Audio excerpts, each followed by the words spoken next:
Moving forward Nagar Kurnool జిల్లా కొల్లాపూర్ ప్రాంతంలో సురభి రాజవంశీకుల భూముల వివాదం మరోసారి రాజకీయంగా చర్చ రేపుతోంది. అయితే సురభి రాజవంశీకులకు వేల ఎకరాల భూములుండగా స్వాతంత్ర్యం తర్వాత రాజవంశానికి చెందిన సుమారు 1675 ఎకరాల భూమిని అప్పటి ప్రభుత్వానికి అప్పగించారు. అయితే రాజకుటుంబంలోని తర్వాతి తరాల వారు ఈ భూముల విషయంలో న్యాయపరంగా పోరాడుతూ సుప్రీంకోర్టును ఆశ్రయించారు. సుప్రీంకోర్టు ఆదేశాలతో 2018లో రెవెన్యూ అధికారులు రాజవంశానికి అప్పగించే దిశగా అడుగులు వేశారు. దీనికి సంబంధించి మంత్రి జూపల్లి కృష్ణారావు చేసిన కామెంట్స్ పొలిటికల్ గా మళ్లీ హీట్ పెంచాయి. బీఆర్ఎస్ హయాంలో అప్పటి ఎమ్మెల్యే బీరం హర్షవర్ధన్ రెడ్డి రాజవంశీయుల భూములను ప్రైవేటీకరణ చేసేందుకు ప్రయత్నించారని మంత్రి జూపల్లి కృష్ణారావు ఆరోపించారు. తాను జోక్యం చేసుకుని 1675 ఎకరాల భూమిని భూ పరిమితి చట్టం ప్రకారం ప్రభుత్వానికి అప్పగించేలా చేశారన్నారు. త్వరలోనే ఈ భూములను భూభారతి చట్ట ప్రకారం ప్రభుత్వ భూములుగా రికార్డుల్లో నమోదు చేస్తామని ప్రకటించారు. మంత్రి జూపల్లి వ్యాఖ్యలను మాజీ ఎమ్మెల్యే హర్షవర్ధన్ రెడ్డి ఖండించారు. మళ్లీ ఆరోపణలు చేస్తే పరువు నష్టం దావా వేస్తారని హెచ్చరించారు.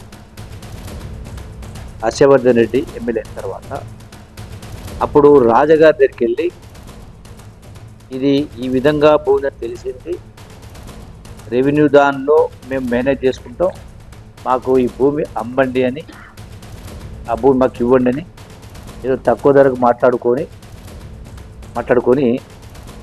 అది ఆర్డీఓ దగ్గర ఒక పిటిషన్ పైది. ఆర్డీఓ ఈ భూమి రాజగారిదే, ధరణిలో అమలు చేయమని ప్రొసీడింగ్స్ అంటే జడ్జిమెంట్ తీర్పిచ్చిండు. ఆర్డీఓ కొల్లాపూర్ రాజగారు పెట్టిన దరఖాస్తు పైన ఆర్డీఓ తీర్పిచ్చిండు 30 రోజులనే. ఇక అందరూ తలా చేతివాటం తీసుకొని దీన్ని ఆర్డర్ ఇస్తే నేను అప్పుడున్నటువంటి కలెక్టర్లకు వాళ్ళు వెంటబడి అప్పుడున్న ఆర్డీఓను నేను సస్పెండ్ చేస్తుంటే అప్పుడు మళ్ళీ దాన్ని వాప తెప్పించుకొని ఆ జాయింట్ కలెక్టర్ సంతకం క్యాన్సిల్ చేసుకున్నాం. 16 ఏప్రిల్ అంటే ఈ నెల మన అదే 16 కంటే 14 రోజుల కింద 10 రోజుల కిందనే కలెక్టర్తో వెంటబడి వ్యవహారం చేసి ఇది 16th ఏప్రిల్ రోజు కలెక్టరు తీర్పు ఇవ్వడం జరిగింది. ఇది రాజగారి ల్యాండ్ కాదు, ఇది ప్రభుత్వ భూమి, దీనిని ధరణిలో ప్రభుత్వ భూమి నమోదు చేయమని ఇవ్వడం జరిగింది. ఇది మొత్తంగా ప్రైవేటు పరం కాకుండా వెంటబడి దాన్ని కూడా ప్లాట్లు ఇస్తే ఆనాడు దాన్ని కూడా వెంటబడి ఆ రాళ్ళు మొత్తం పీకేయించి వెంటబడి ఆర్డర్లు ఇప్పించి దాన్ని స్టేడియం కట్టించి. రైట్, ఇదే అంశానికి సంబంధించి మరిన్ని అప్డేట్స్ అందించడానికి మా ప్రతినిధి శివకుమార్ అందుబాటులో ఉన్నారు. శివకుమార్, ఈ రాజవంశికుల భూముల విషయంలో హర్షవర్ధన్ రెడ్డి వర్సెస్ జూపల్లిగా కనిపిస్తుంది. అసలు వీళ్ళిద్దరూ ఎలా ఇన్వాల్వ్ అయ్యారు దీంట్లో? అసలు ఈ భూములు ప్రస్తుతం ఎవరి ఆధీనంలో ఉన్నాయి?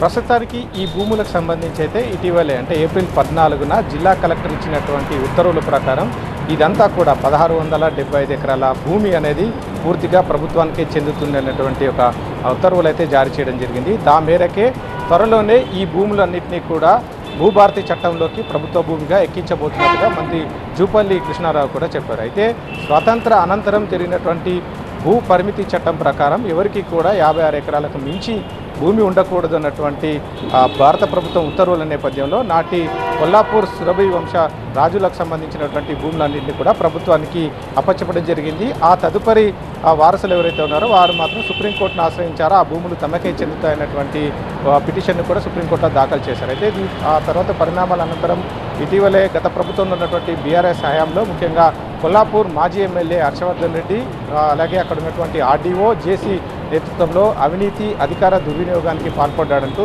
మంత్రి జూపల్లి కృష్ణారావు చేసినటువంటి కామెంట్స్ ఇప్పుడు వివాదానికి తెరలేపినట్టుగా అయితే తెలుస్తోంది. దీనికి సంబంధించి ఈ వ్యాఖ్యలన్నింటినీ కూడా ఇటు మాజీ ఎమ్మెల్యే బీరం హర్షవర్ధన్ రెడ్డి కూడా తీవ్రంగా ఖండించారు.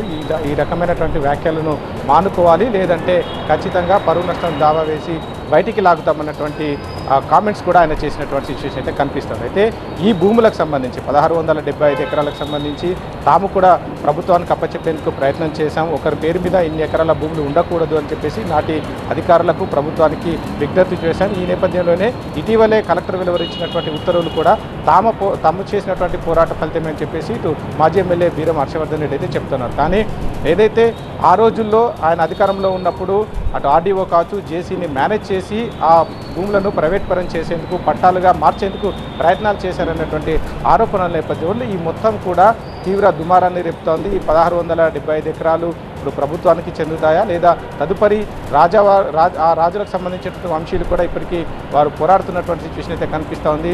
కొంత భూమి ఇప్పటికే ఆక్రమణ కూడా జరిగినట్టుగా కూడా తెలుస్తుంది. చాలా వరకు దాదాపుగా 150 నుంచి 200 ఎకరాల భూమిలో వ్యవసాయం కూడా జరుగుతున్నట్టుగా అయితే తెలుస్తూ ఉంది. అయితే ఇవన్నిటి మీద ఏ రకంగా ముందుకు వెళ్తారు, తదుపరి ఈ వివాదం ఏ విధంగా ముందుకు వెళ్తుందనే అంశానికి సంబంధించి అయితే చూడాల్సి ఉంటుంది. Right, thanks for the update.